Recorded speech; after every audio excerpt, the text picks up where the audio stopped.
लोकसभा अध्यक्ष राहुल गांधी ने 2 अगस्त को रात 1:52 पर ट्वीट किया था। राहुल ने अपने ट्वीट में कहा था, 2 in 1 को संसद में मेरा चक्रव्यूह भाषण पसंद नहीं आया। ईडी के अंदरूनी सूत्रों ने मुझे बताया कि मेरे खिलाफ रेड की योजना बनाई जा रही है। मैं ईडी अधिकारियों का बाहें फैलाकर इंतजार कर रहा हूं। चाय और बिस्किट मेरी तरफ से। राहुल गांधी के इस ट्वीट के बाद से ही देश का सियासी पारा गरमाया हुआ है। बीजेपी दबाव में दिखाई दे रही है तो कांग्रेस और इंडिया गठबंधन के तेवर बेहद तीखे हो गए हैं। राहुल गांधी विपक्ष के नेता हैं और पूरा विपक्ष राहुल गांधी के साथ खड़ा हुआ है। इस बीच कांग्रेस नेता अभिषेक मनु सिंघवी ने ईडी की संभावित कार्रवाई को लेकर मोदी सरकार के लिए बड़ी बात कही है और आज हम अपनी स्पेशल रिपोर्ट में इसी मुद्दे पर करेंगे बात। नमस्कार, मैं हूं आपके साथ मानसी। राहुल गांधी के एक बयान ने देश की सियासत को गरमा दिया है। राहुल के दावे पर अब कांग्रेस नेता अभिषेक मनु सिंघवी ने मोदी सरकार को लेकर बड़ी बात कही है। सिंघवी ने एक्स पर पोस्ट किया, अगर ईडी राहुल गांधी को गिरफ्तार करने के बारे में सोचती है तो देश बीजेपी के ताबूत में आखिरी कील ठोक देगा। इस बारे में कभी मत सोचना, कभी नहीं। सिंघवी के बयान से साफ है कि अगर मोदी सरकार के इशारे पर ईडी ने राहुल गांधी को गिरफ्तार किया तो फिर ये फैसला मोदी सरकार का आखिरी फैसला हो सकता है, क्योंकि फिर देश की जनता मोदी सरकार का ही फैसला कर देगी। सिंघवी ने भले ही अपने ट्वीट में किसी बड़ी बगावत की बात नहीं कही हो, लेकिन ताबूत में आखिरी कील ठोक देने की बात कहते हुए ये साफ कह दिया कि ऐसा हुआ तो बहुत बड़ा आंदोलन हो सकता है। वैसे भी जब भी किसी लोकप्रिय नेता को बिना किसी कारण के गिरफ्तार किया जाता है या उसके खिलाफ बदले की कार्रवाई की जाती है तो इस तरह का दांव हमेशा उल्टा ही पड़ता है। 1977 में जनता पार्टी की सरकार आई थी तो उस समय दावा किया गया था कि अब कांग्रेस की वापसी बेहद मुश्किल है, लेकिन जनता पार्टी की सरकार ने इंदिरा गांधी को गिरफ्तार करने की गलती कर दी थी। इसका नुकसान जनता पार्टी को ही हुआ था, क्योंकि 1980 के चुनाव में कांग्रेस 2/3 बहुमत के साथ सत्ता में आ गई तो जनता पार्टी के ताबूत में जनता ने ही कील ठोक दी, क्योंकि ये पार्टी इसके बाद इतिहास ही बन गई। सत्ता ही नहीं गई, पार्टी ही खत्म हो गई। और अब अगर ऐसी ही गलती नरेंद्र मोदी की सरकार ने की तो साफ है कि बीजेपी का भविष्य भी जनता पार्टी की तरह ही होने वाला है।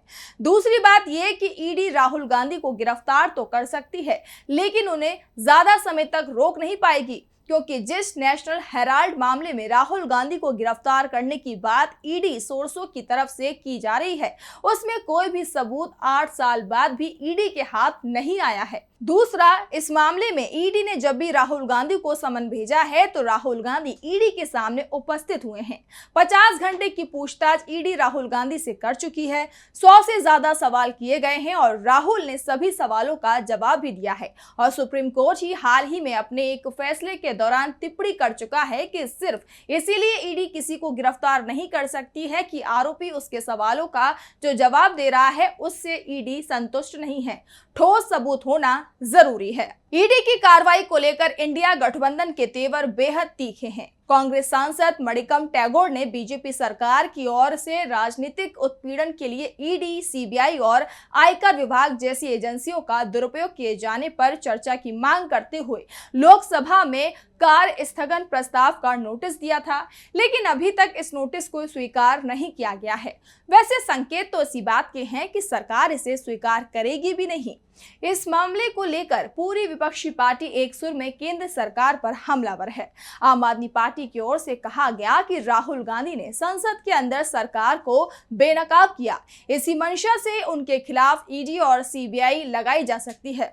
शिवसेना यूबीडी सांसद संजय राउत ने तो यहां तक कह दिया कि राहुल गांधी जो कह रहे हैं वो सच है और सिर्फ राहुल को ही गिरफ्तार करने की तैयारी नहीं हो रही है, बल्कि विपक्ष के उन सभी नेताओं को गिरफ्तार करने की तैयारी चल रही है जो मोदी सरकार से सवाल पूछते हैं, उनकी गलत नीतियों का विरोध करते हैं। दरअसल इस समय बीजेपी बेहद मुश्किल में दिखाई दे रही है। राहुल गांधी ने जो सवाल उठाए हैं उसका जवाब उसके पास नहीं है, या कहें कि मोदी सरकार ने जो नीतियां बनाई हैं उन नीतियों पर ही राहुल गांधी ने सवाल उठा दिए हैं और बीजेपी के नेता राहुल गांधी को जवाब देने की कोशिश करते हैं तो इसमें भी वो विपक्ष को बड़ा मुद्दा थमा देते हैं।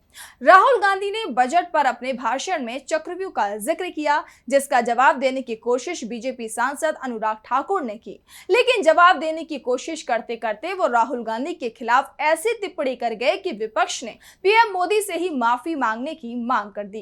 उन्होंने बेहद आपत्तिजनक बयान देते हुए कहा कि जिस जाति का पता नहीं वो गणना की मांग करता है। ठाकुर का बयान बता रहा है कि बीजेपी राहुल गांधी के सामने कितने गहरे दबाव में है और जब मोदी सरकार को कुछ भी समझ में नहीं आया तो फिर ईडी को हरी झंडी दे दी। राहुल गांधी ने ही कहा कि ईडी उन्हें गिरफ्तार करेगी। इसकी खबर उन्हें ईडी के सोर्सों से ही मिली है और अब यह भी साफ हो गया है कि अगर ईडी ने राहुल को गिरफ्तार किया तो ये मोदी सरकार की उल्टी गिनती की शुरुआत मानी जाएगी। वैसे कहा जा रहा है कि बीजेपी हाईकमान को भी उनके शुभचिंतकों की तरफ से इस तरह का कोई कदम नहीं उठाने के लिए कहा गया है, क्योंकि आज राहुल गांधी की छवि जनता में जननायक की है और मोदी सरकार का एक गलत कदम उसकी बहुत बड़ी गलती साबित होगी, जिसकी सजा जनता देने में देर नहीं करेगी। दरअसल इस समय बीजेपी दोहरे दबाव में है। एक तरफ राहुल गांधी ने संसद में मोदी सरकार की मजबूत घेराबंदी कर रखी है तो सड़क पर भी वो ही दिखाई दे रहे हैं और हर जगह राहुल गांधी सिर्फ दिखाई ही नहीं दे रहे हैं बल्कि वो मोदी सरकार पर बहुत भारी पड़ते दिख रहे हैं।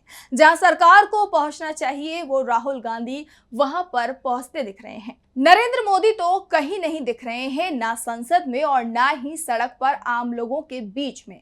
साफ है राहुल गांधी से मोदी सरकार घबराई दिखाई दे रही है। राहुल तो पहले से ही ये दावा करते रहे हैं कि प्रधानमंत्री नरेंद्र मोदी में इतनी ताकत नहीं है कि वो उनकी आंखों में आंखें डालकर बात कर सकें। लोकसभा में तो राहुल ने यहां तक कह दिया कि मैं ये दावे के साथ कह रहा हूं कि जब भी मैं लोकसभा में भाषण दूंगा नरेंद्र मोदी लोकसभा में नहीं आएंगे। साफ है राहुल गांधी की तरफ से सरकार पर जो दबाव बनाया जा रहा है उस दबाव से निकलने के लिए ईडी के जरिए उन्हें गिरफ्तार कराने की साजिश रची जा सकती है और शायद ऐसा हो भी रहा हो। लेकिन इसकी खबर इस बार लीक हो गई और राहुल गांधी ने ही साफ कर दिया कि वो ईडी का इंतजार कर रहे हैं। ऐसे में अब अभिषेक मनु सिंघवी का दावा है कि अगर ईडी ने राहुल गांधी पर कार्रवाई की तो ये मोदी सरकार पर बेहद भारी पड़ेगा। ये मोदी सरकार के अंत की शुरुआत नहीं होगी बल्कि अंत का ऐलान होगा। सिंघवी के बयान से साफ है कि यह सरकार के लिए चेतावनी नहीं बल्कि वो सच्चाई है जिसे सरकार अगर समझ जाती है तो ये उसके लिए बेहद अच्छा होगा, नहीं तो बाद में बीजेपी को ही इसका पछतावा होगा। हमारे चैनल से जुड़े रहने के लिए YouTube पर टाइप करें DB लाइव, सब्सक्राइब बटन को क्लिक करें और बेल आइकन को दबाना न भूलें ताकि खबरें आप तक पहुंचती रहें। देखते रहिए DB लाइव, क्योंकि यहाँ हैं खबरें लगातार।